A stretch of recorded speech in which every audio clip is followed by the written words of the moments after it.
Je vous présente une première vidéo dans laquelle est expliqué le principe de la spectrométrie de masse. Dans une deuxième vidéo, vous pourrez comprendre ses applications. Regardons tout de suite l'appareillage. Vous voyez que les spectromètres de masse sont des appareils très encombrants et du coup forcément qui vont coûter très cher. On verra pourquoi on est obligé d'avoir des appareils encombrants. Et en plus, ils sont en général gérés par des techniciens spécialisés. Donc en général, un ou deux techniciens gèrent l'appareil et les équipes de chercheurs qui ont besoin d'analyser leurs échantillons viennent s'adresser à ce technicien et donc il réserve l'appareil sur des durées déterminées. À quoi sert la technique de spectrométrie de masse?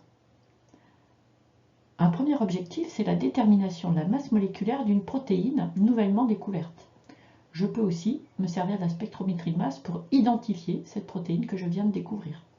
Je peux aussi utiliser cet appareillage pour la séquencer, c'est-à-dire donner l'enchaînement des acides aminés. Enfin, je peux aussi, dans un tout autre domaine, identifier une souche bactérienne au même titre que le fait la PCR, et vous savez qu'on obtient ici une identification bactérienne en un temps record. Regardons de quoi est composé un spectromètre de masse. Prenons l'exemple du type Malditov. Il y en a de nombreuses autres catégories, mais tous sont organisés de la même façon. Tout d'abord, en général, ils sont assez longs. Vous voyez, celui-ci fait à peu près 1 à 2 mètres. D'autre part, quand on regarde leur composition, ils ont tous une source d'ions, c'est-à-dire que l'échantillon que l'on analyse est d'abord ionisé. Puis ces ions sont accélérés dans une partie qui s'appelle accélérateur. Ensuite, ils passent dans un analyseur et celui-ci trie les ions en fonction de leur rapport masse M sur charge Z. Enfin, ils arrivent dans un détecteur d'ions et un ordinateur permet de traiter le signal obtenu. Regardons comment est préparé l'échantillon à analyser.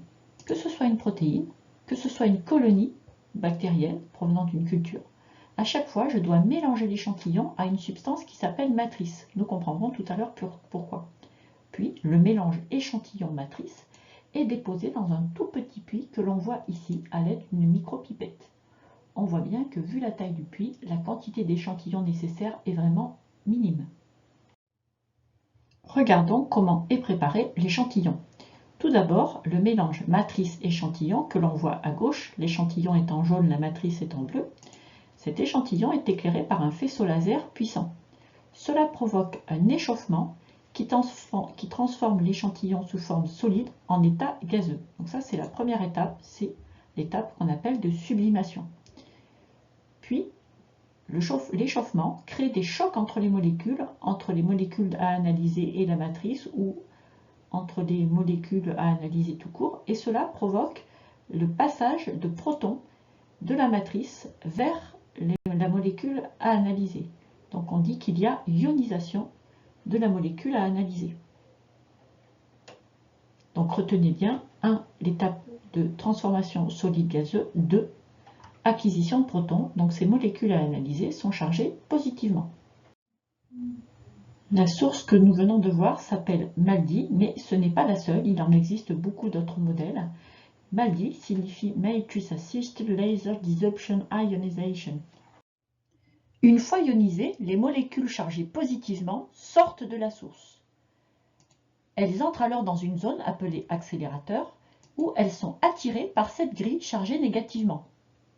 Ces molécules acquièrent donc une vitesse, on dit qu'elles sont accélérées, et cette vitesse est d'autant plus élevée que leur masse est petite et que leur charge est élevée. Et cette charge, on sait bien, elle est liée au nombre de protons H+, captés au niveau de la source. Imaginons deux molécules qui ont la même masse, ces deux molécules jaunes, donc elles ont bien, je les ai fait la même taille. En revanche, elles n'ont pas la même charge. L'une a acquis un proton, elle a une charge plus, l'autre elle a acquis deux protons, elle a deux charges plus. Quelle est celle qui arrivera le plus rapidement au niveau de la grille? Eh bien oui, c'est celle qui a les deux charges plus. Après avoir traversé l'accélérateur, les molécules entrent donc dans la zone analyseur. Dans cette zone, il n'y a pas de champ électrique et en plus le tube est très long et il est complètement vide d'air, ce qui fait que les molécules pourront traverser cette zone sans frottement. Donc si nous reprenons la molécule qui a une seule charge plus, à une vitesse plus petite que la molécule qui a 2 charges plus parce que dans la zone accélérateur, la deuxième a été davantage accélérée. Ce qui fait que dans cette zone très longue, vide de champ et vide d'air, la molécule qui a une petite vitesse gardera cette vitesse. La molécule qui a une grande vitesse conservera aussi cette vitesse, ce qui fait que la deuxième arrivera plus vite au fond du tube de champ que la dernière. Et là, on comprend pourquoi il faut un tube long. On voit bien que si la distance de migration de ces molécules est longue, on les séparera beaucoup mieux que si on avait un tube très court. Ce tube s'appelle le tube de vol et on dit qu'on mesure le temps de vol des molécules. Imaginons maintenant deux molécules qui ont exactement la même charge. Par exemple, elles ont capté chacune un proton, H+. En revanche, l'une a une masse beaucoup plus petite, la deuxième, que la première. Donc, dans la zone accélérateur, c'est bien celle qui a la masse la plus petite qui a acquis la vitesse la plus élevée. Ce qui fait que, après avoir traversé l'analyseur, eh bien, c'est la molécule qui a la plus petite masse qui arrive le plus rapidement au bout de l'analyseur.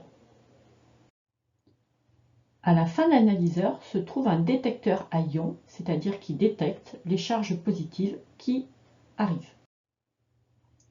Il n'y a plus qu'à relier le détecteur à un analyseur pour traiter le signal obtenu.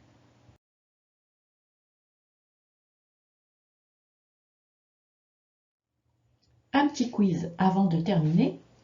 Prenez un papier et essayez de répondre, au moins avec des mots-clés, à chacune des questions qui viennent.